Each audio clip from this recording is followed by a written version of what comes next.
I pozdrav ljudi, danas ću vam reći jedini način kako dobiti brawlera koji radi. Nema drugog načina, nema znači, pazite sad. Ja sam tako dobio Bibi.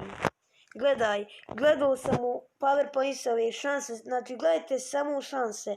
Nemojte one lažne kodove ukucavat, give me a nanny, to nećete dobiti nanny, jedino ovo radi. Znači kad piše 97 nećete dobiti ništa. Kad je 96 možda nešto ili možda ne. A s 95 100% brawler geč, tako to.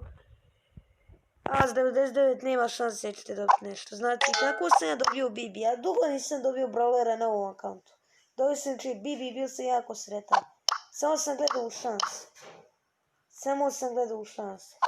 Jedino na početku, možda kad imate malo trofeja, možda baš nećete dobiti tako brawlera, znači mislim na početku, možda nećete baš dobiti s malo trofeja, ali tako to.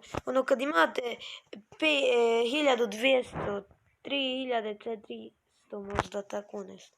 100% kad je 95 brawlera ćete dobiti. A ovdje je 97. Tako neće ništa da dobiti.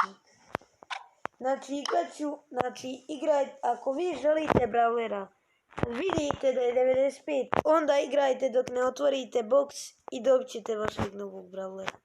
Tako da, to je to za epizod, nadam se da sam vam pomogao. Ako jeste, like, subscribe i share, a mi se vidimo u sljedećoj epizodi. Ćao ljudi!